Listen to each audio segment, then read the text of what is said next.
Hey everybody, it's Mark here with Coldwell Banker, Horizon Realty.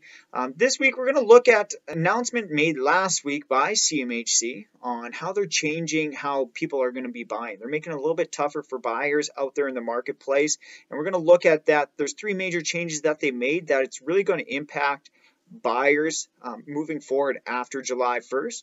Also going to look at some alternatives for people that are buying if they don't meet the criteria there, but some other workarounds that you could potentially look at if this does impact you and takes you out of the marketplace. So stay tuned and keep watch. Please like and subscribe to the video if you are liking what you're getting. And if you would like to offer any comments there, I'd be more than happy to hear your feedback. But right now, let's get back into it here. One of the changes that they made is for insured mortgages that they are requiring one of the borrowers to have at least a credit score of 680 or above. That is up from 600, what they previously required. So that's something to keep in mind when you are thinking about purchasing and structuring the loan, just to people that you may have to have on the loan.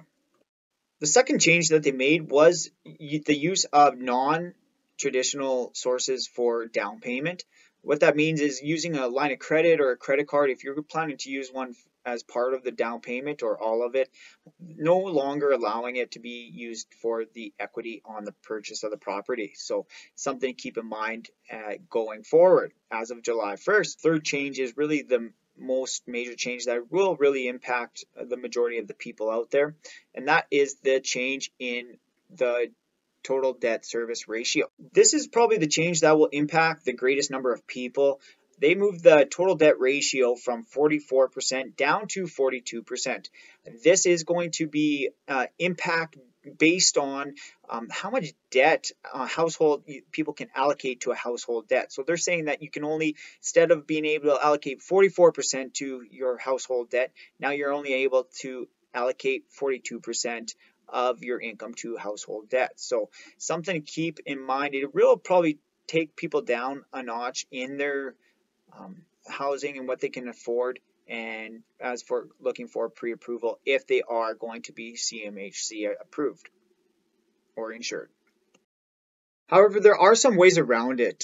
So there are three ways that you can get around it, and these are all things that you should be verifying with your mortgage specialist, people that are looking at the loans for you, and go to the mortgage professionals. They know the ins and outs better than I do. However, my information indicates that if you do make an offer, you get an offer accepted before July 1st, you would be exempt and you'd be able to still proceed with the old rules going forward there.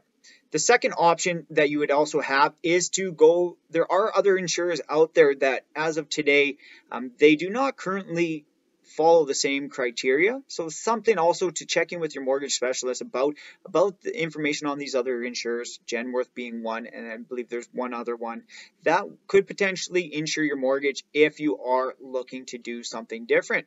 As well as number three, you might just have to get a little bit creative and structure the loan a little bit differently depending on how things are.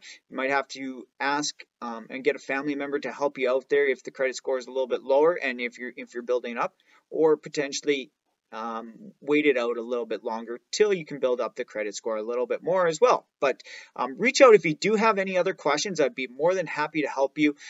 Please like and subscribe and let me know if there's anything else I can do for you. And everybody take care, enjoy the sunshine, and all the best.